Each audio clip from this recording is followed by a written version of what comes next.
నమస్కారం. మన ఈ సరికొత్త విశ్లేషణకు స్వాగతం. ఈరోజు మనం ఒక అద్భుతమైన, కాస్త మిస్టీరియస్ అనిపించే టాపిక్ గురించి మాట్లాడుకోబోతున్నాం. అదేంటంటే, ఆంధ్రప్రదేశ్లో విజయవాడ, గుంటూరు మధ్యన ఉన్న అత్యంత ప్రాచీనమైన శ్రీ పానకాళ లక్ష్మీ నరసింహస్వామి దేవాలయం. అసలక్కడ వింతలు, విశేషాలేంటో ఏమాత్రం ఆలస్యం చేయకుండా వెంటనే చూసేద్దాం రండి. ముందుగా మొదటి అంశం, ఆ మధురమైన రహస్యమేంటో చూద్దాం. అసలు ఈ ఆలయం గురించి వినగానే అందరి మదిలో మెదిలే మొదటి ప్రశ్న ఇదే. అదేంటంటే, ప్రతిరోజూ స్వామివారికి బిందెల కొద్దీ బెల్లం పానకాన్ని నైవేద్యంగా సమర్పిస్తుంటారు. సాధారణంగా మనింట్లో చిన్న బెల్లం ముక్క కింద పడితేనే క్షణాల్లో చీమలు, ఈగలు వాలిపోతాయి కదా. కానీ ఆశ్చర్యమేంటంటే, ఇంత భారీ స్థాయిలో పానకం తయారు చేస్తున్నా ఆ గుడి ప్రాంగణంలో ఒక్కటంటే ఒక్క ఈగ కూడా కనిపించదు. అసలు నమ్మశక్యంగా లేదు కదా. కాని ఇది నిజం. ఇదే ఈ ఆలయాన్ని ప్రపంచవ్యాప్తంగా ఇంత ప్రత్యేకంగా నిలబెట్టింది. అసలు ఈ ప్రదేశం పేరు గురించి ఒకసారి చూద్దాం. మంగళగిరి అంటే శుభాలను ప్రసాదించే కొండ అని అర్థం. ఇక్కడ ఇంకో ఆసక్తికరమైన విషయమేంటంటే, దూరం నుంచి ఈ కొండను చూస్తే అచ్చం పడుకున్న ఒక పెద్ద ఏనుగు ఆకారంలో కనిపిస్తుంది. మీరెప్పుడైనా వెళ్తే ఖచ్చితంగా గమనించండి, ఆ వ్యూ నిజంగా అద్భుతంగా ఉంటుంది. ఇక ఇక్కడి మరొక అద్భుతం గురించి చెప్పాలి. అదేంటంటే, స్వామివారి మూల విరాట్టు నోరు ఎప్పుడూ తెరిచే ఉంటుంది. అర్చకులు ఒక శంఖంతో ఆ బెల్లం పానకాన్ని స్వామివారి నోట్లో పోస్తున్నప్పుడు స్పష్టంగా గుటుక్కు గుటుక్కు అని పానకం తాగుతున్న శబ్దం వస్తోంది. అవును, మీరు విన్నది నిజమే. భక్తులు సమర్పించిన పానకాన్ని స్వామివారు స్వయంగా సేవిస్తున్నారని చెప్పడానికి ఈ శబ్దమే నిదర్శనం అని అందరూ నమ్ముతారు. పైగా ఎంత పానకం పోసినా సగం మాత్రమే లోపలికి వెళ్ళి మిగతా సగం ప్రసాదంగా బయటకొచ్చేస్తోంది. భలే విచిత్రంగా ఉంది కదూ. సరే, అసలిదంతా ఎందుకు జరుగుతుందో తెలుసుకోవాలంటే మనం రెండవ అంశం, ఆ స్థల పురాణం మరియు యుగాల నేపథ్యం గురించి మాట్లాడుకోవాలి. మన పురాణాలు ఏం చెప్తున్నాయంటే, పూర్వం నముచి అనే ఒక భయంకరమైన రాక్షసుడు దేవతలను ముప్పుతిప్పలు పెడుతుండేవాడు. వాడిని అంతం చేయడానికి శ్రీమహావిష్ణువు అత్యంత ఉగ్రరూపమైన నరసింహ అవతారాన్ని దాల్చాడు. ఆ రాక్షసుండి సంహరించిన తర్వాత కూడా స్వామివారి కోపం ఏమాత్రం చల్లారలేదట. అప్పుడు ఆ ఉగ్రరూపాన్ని శాంతింపచేయడానికి దేవతలందరూ తీపి పానీయాలను సమర్పించారు. ఆనాటి ఆ ఉగ్ర నరసింహుడి రూపమే ఈ మంగళగిరి స్వామి అని. అందుకే ఇప్పటికీ ఆయన నోరు పానీయాలు స్వీకరించడానికి తెరిచే ఉంటుందని పురాణాలు వివరిస్తున్నాయి. ఇక్కడ ఇంకో విషయమేంటంటే, స్వామివారికి సమర్పించే నైవేద్యం యుగాలను బట్టి మారుతూ వచ్చింది. మొదటిదైన కృతయుగంలో అమృతం సమర్పించేవారట. ఆ తర్వాత త్రేతాయుగంలో నెయ్యి, ద్వాపరయుగంలో పాలు పోసేవారు.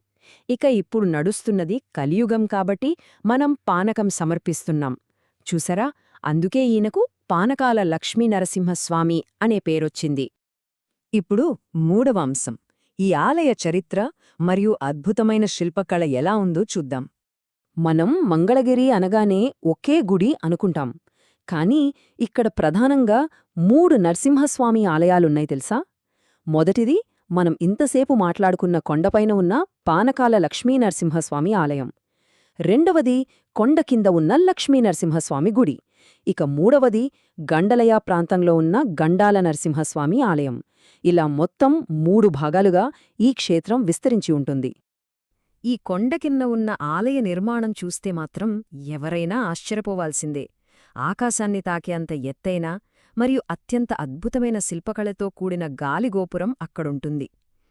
ఈ గుడికి పల్లవులు, చాళుక్యులు ఎంతగానో సేవలు చేశారు. అంతేకాదు, విజయనగర సామ్రాజ్య చక్రవర్తి శ్రీకృష్ణదేవరాయలు స్వయంగా ఈ ఆలయాన్ని దర్శించి ఈ భారీ గోపుర నిర్మాణానికి ఎంతో ఆర్థిక సాయం చేశారని అక్కడి శాసనాల ద్వారా మనకు స్పష్టంగా తెలుస్తోంది.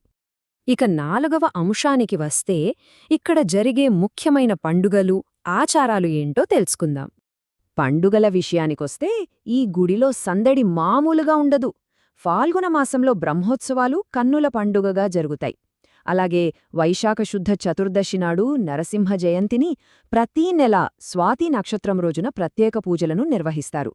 కాని వీటన్నింటికంటే ముఖ్యంగా వైకుంఠ ఏకాదశి రోజున వచ్చే రద్దీ అంతా ఇంతా కాదు. ఆ ఒక్కరోజే అక్షరలా లక్షలాది మంది భక్తులు తరలిరావడంతో ఆ ప్రాంగణం మొత్తం ఇసుకేస్తే రాలనంత జనంతో నిండిపోతుంది. సాధారణంగా గుడికి వెళితే మనం ప్రదక్షిణలు చేస్తాం, కొబ్బరికాయ కొడతాం కదా. ఇక్కడ కూడా భక్తులు తలనీలాలు సమర్పించటం, ప్రదక్షిణలు చేయడం, అన్నదానం లాంటివి చేస్తుంటారు.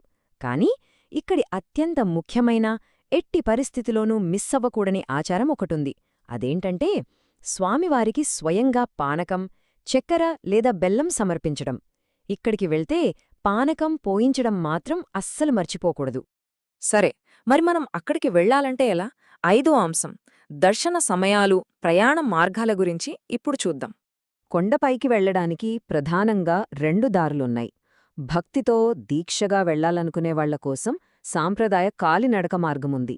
మెట్లు ఎక్కుతూ వెళ్ళొచ్చు. ఒకవేళ వయసు పైబడినవాళ్లు, నడవలేనివాళ్లు ఉంటే కంగార్పడాల్సిన పనిలేదు. నేరుగా ఘాట్ రోడ్డు మీదుగా కారు లేదా బస్లో ఏకంగా పైకంటే వెళ్ళిపోయే మంచి సదుపాయం కూడా ఇక్కడుంది. ఇక దర్శన సమయాలు చాలా ముఖ్యం. జాగ్రత్తగా వినండి. ఆలయం ఉదయం 7 గంటల నుండి మధ్యాహ్నం వరకు, ఆ తర్వాత మళ్లీ సాయంత్రం 3 గంటల నుండి రాత్రి 8 గంటల వరకు తెరిచి ఉంటుంది. అయితే ఇక్కడ మీరు ఖచ్చితంగా గుర్తుంచుకోవలసిన పాయింట్ ఏంటంటే, ఆ పానకం పోసే అద్భుత ఘట్టం సాధారణంగా మధ్యాహ్నానికి మున్నే జరిగిపోతుంది. కాబట్టి ఆ విశేషాన్ని చూడాలనుకునేవారు మాత్రం ఖచ్చితంగా ఉదయం పూటే వెళ్లడానికి ప్లాన్ చేసుకోండి. ఈ ఆలయం విజయవాడ నగరానికి చాలా దగ్గర. విజయవాడ నుంచి చూసుకుంటే ఈ మంగళగిరి కేవలం 12-13 కిలోమీటర్ల దూరంలోనే ఉంటుంది. సో రోడ్డు మార్గంలో ఈజీగా చాలా తొందరగా చేరుకోవచ్చు. అటు గుంటూరు వైపు నుంచి వచ్చేవాళ్లక్కూడా ఇది చాలా దగ్గరే. గుంటూరుకి కేవలం 25 కిలోమీటర్ల దూరంలో ఉంటుంది. పైగా ఈ 2 నగరాల నుంచి ఏపీఎస్ఆర్టీసీ బస్సులు ప్రతి 10 నిమిషాలకు అందుబాటులో ఉంటాయి. సో ట్రాన్స్పోర్ట్కి ఎలాంటి డోకా లేదు. బస్సులే కాదు, రైలు లేదా విమాన మార్గాల ద్వారా రావాలనుకునే వారికి కూడా ఇది చాలా అనుకూలంగా ఉంటుంది. సమీపంలోనే మంగళగిరి రైల్వే స్టేషన్ ఉంది. అక్కడ దిగాక క్యాబ్లు, ఆటోలు ఎక్కువే దొరుకుతాయి. ఇక ఇతర రాష్ట్రాలు లేదా దేశాల నుంచి వచ్చేవాళ్లకి సుమారు 35 నుండి 40 కిలోమీటర్ల దూరంలోనే దన్నవరం ఇంటర్నేషనల్ ఎయిర్పోర్ట్ కూడా ఉంది. కాబట్టి ఎక్కడి నుంచైనా సరే ఇక్కడికి చేరుకోవడం చాలా సులభం. ఇక చివరగా 6వ అంశం, ఈ అద్భుత క్షేత్రం యొక్క ఆధ్యాత్మిక ప్రాముఖ్యత ఏంటో ఒకసారి అర్థం చేసుకుందాం. ఇంతమంది ఇక్కడికి ఎందుకొస్తారు? ఆ నమ్మకమేంటి అంటే, ఇక్కడి స్వామిని మనస్ఫూర్తిగా ప్రార్థిస్తే శత్రుబాధలు తొలగిపోతాయట. అలాగే దీర్ఘకాలిక ఆరోగ్య సమస్యల నుంచి ఉపశమనం లభిస్తుందని, కుటుంబంలో ప్రశాంతత వస్తుందని, వ్యాపారం చేసేవారికి గొప్ప అభివృద్ధి ఉంటుందని భక్తుల నమ్మకం. ఎన్నో శతాబ్దాలుగా వస్తున్న ఈ ప్రగాఢమైన విశ్వాసమే లక్షలాది మంది భక్తులను ఈ కొండవైపు రప్పిస్తోంది. ఈ స్థలం గొప్పదనాన్ని చెప్పడానికి కేవలం ఒకే ఒక్క వాక్యం చాలు. అదేంటంటే, ఈ పవిత్ర స్థలం దేశవ్యాప్తంగా కేవలం మంగళగిరిగా మాత్రమే కాకుండా అత్యంత శక్తివంతమైన పానకాల నరసింహ క్షేత్రంగా ఎంతో ప్రసిద్ధి చెందింది. అవును, ఈ పేర్లోనే ఒక పాజిటివ్ ఎనర్జీ, ఒక గొప్ప భక్తిభావం దాగి ఉన్నాయి కదా. సో అదండి ఈనాటి మన విశ్లేషణ. ఇదంతా చూశాక ఒక విషయం అనిపిస్తోంది కదా, ఒకే ఒక్క క్షేత్రంలో ఇన్ని అద్భుతాలు, ఇన్ని వేల ఏళ్ల నాటి రహస్యాలు దాగి ఉన్నాయంటే అసలు మన చుట్టుపక్కల ఉన్న ఇలాంటి స్థానిక చారిత్రక ప్రదేశాల్లో ఇంకెన్ని ప్రాచీన రహస్యాలు, అద్భుతమైన కట్టడాలు మన అన్వేషణ కోసం ఎదురుచూస్తున్నాయో కదా. ఒక్కసారి ఆలోచించండి. ఇలాంటి మన లోకల్ హిస్టరీని తెలుసుకోవడం ఎప్పుడూ ఒక అద్భుతమైన అనుభూతే.